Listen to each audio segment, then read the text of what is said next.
शिव पुराण एक बहुत important Hindu scripture है। ये 18 मेजर पुराणों में से एक है। ये टेक्स्ट एंशिएंट हैं। इनमें देवी देवताओं की स्टोरीज हैं। शिव पुराण मेनली भगवान शिव पर फोकस करता है। वो हिंदुइज्म के एक प्रिंसिपल डीटी हैं। बहुत लोग उनकी डिवोटेडली पूजा करते हैं। यह पुराण उनके डिवोटीज के लिए एक गाइड है।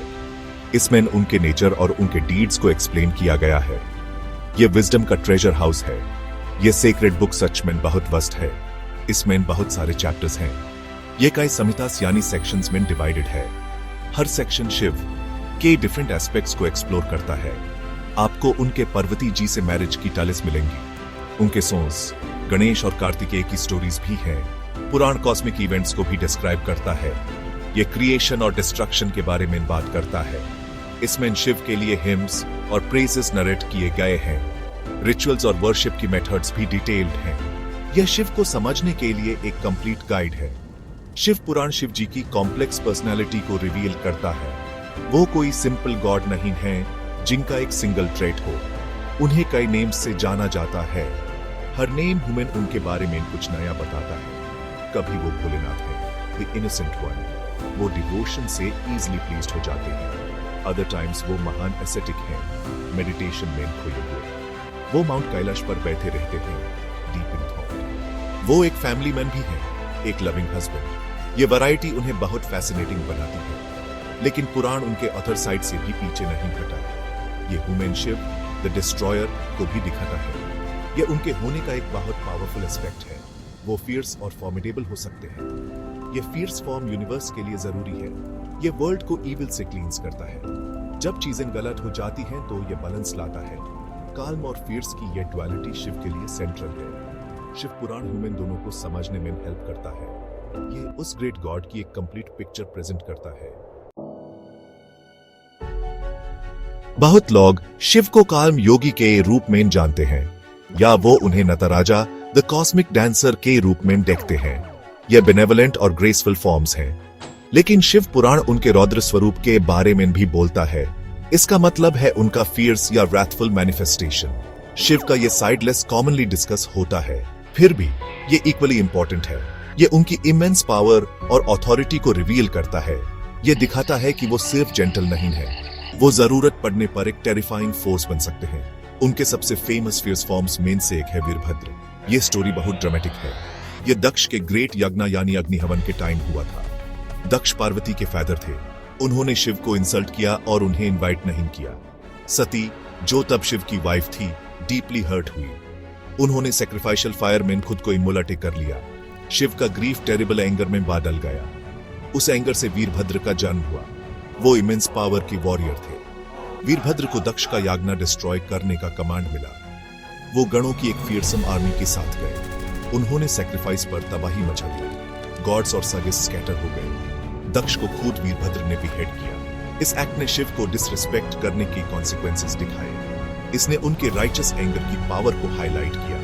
वीरभद्र शिव की फ्यूरी का पर्सनिफिकेशन है। उनकी स्टोरी एक साफ इशारा है। डिवाइन एंगर सच में डेवस्टेटिंग हो सकता है। एक और सिग्निफिकेंट फियर्स फॉर्म है भैरव। भैरव का मतलब है टेरिबल या फ्राइटफुल। उन्हें अक्सर फियरसम फीचर्स के साथ डिपिक्ट किया जाता है। उनके फंग्स हो सकते हैं और वो स्कल कड़ी कर सकते हैं। वो अनिहिलेशन से एसोसिएटेड है। ये वो डिस्ट्रक्शन है जो न्यू क्रिएशन से पहले आता है। भैरव एक प्रोटेक्टर भी है। वो अक्सर होली प्लेसेस की सीक्रेट बाउंड्रीज को गार्ड करते हैं। वो सिनर्स को पुनिश करते हैं और इविल स्पिरिट्स को दूर रखते हैं। भैरव को समझने से ह्यूमन कॉस्मिक जस्टिस समझने में हेल्प मिलती है। शिव पुराण इन टेरिफाइंग फॉर्म्स को क्यों डिस्क्राइब करता है? क्या ये सिर्फ ह्यूमंस केयर करने के लिए है? नहीं, उनका पर्पस बहुत डीपर है। ये फियर्स मैनिफेस्टेशन सिर्फ डिमोनिक नहीं है। वो एक क्रूशियल कॉस्मिक फंक्शन सर्व करते हैं।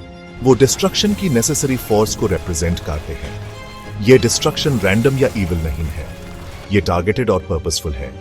ये उस चीज को रिमूव करने के बारे में है जो नेगेटिव है। ये ऑर्डर मेंटेन करने के लिए एसेंशियल है। शिव का एंगर जब आता है तो अक्सर करेक्टिव होता है। ये अधर्म अनराइचियसनेस के अगेंस्ट डायरेक्टेड होता है। ये इविल फोर्सेस को डिस्ट्रॉय करने का काम करता है। ये एरोगेंस और ईगो को डिसमेंटल करने में हेल्प करता है। दक्ष की स्टोरी को फिर से सोचो। उनके प्राइड को हम्बल करना जरूरी था। शिव के फियर्स रिस्पॉन्स ने कॉस्मिक बैलेंस को रिस्टोर किया। इसने रिस्पेक्ट का एक इंपॉर्टेंट लेसन सिखाया। तो यह व्राथ डिवाइन इंटरवेंशन का एक फॉर्म है। यह वर्ल्ड की अल्टीमेट गुड के लिए है। यह फियर्स फॉर्म्स गॉड के बारे में हमारे सिंपल आइडियाज को चैलेंज करते हैं। हम अक्सर चाहते हैं कि डिविनिटी सिर्फ स्वीट हो। हम ऐसे गॉड्स को प्रेफर करते हैं जो हमेशा जेंटल और किंड हों। लेकिन शिव पुराण एक ज्यादा कॉम्प्लेक्स ट्रूथ दिखाता है। डिविनिटी को डार्कनेस को भी कन्फ्रंट करना पड़ता है।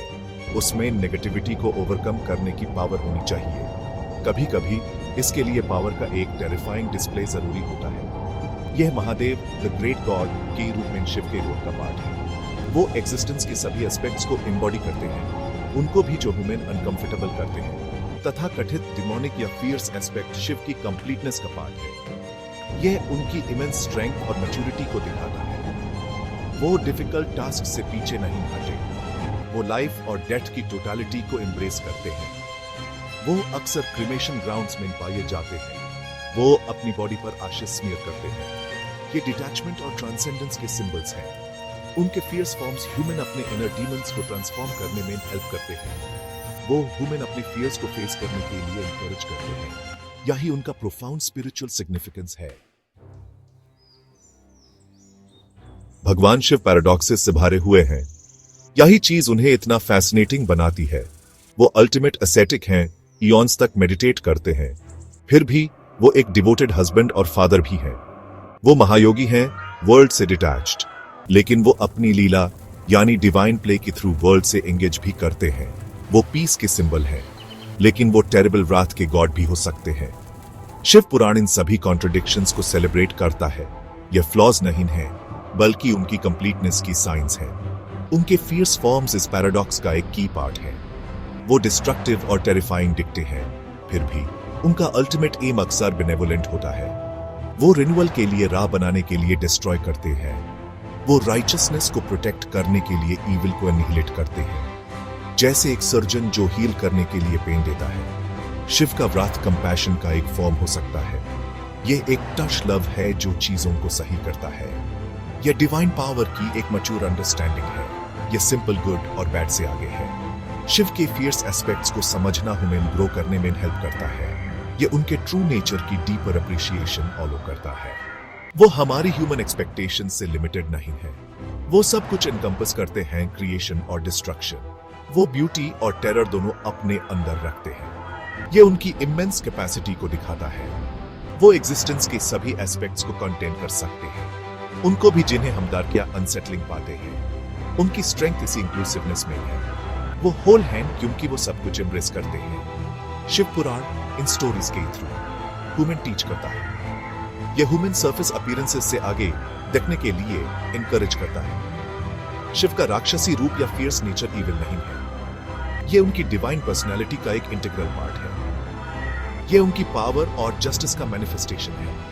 यह कॉस्मिक ऑर्डर में एक विटल रोल सर्व करता है। इसे समझकर हम शिव को बेहतर समझते हैं। हम उन्हें सिर्फ एक गॉड के रूप में नहीं, बल्कि सुप्रीम रियलिटी के रूप में देखते हैं। एक रियलिटी जो वंडरफुली कॉम्प्लेक्स और कंप्लीट है। यही पुराणों की विजडम है।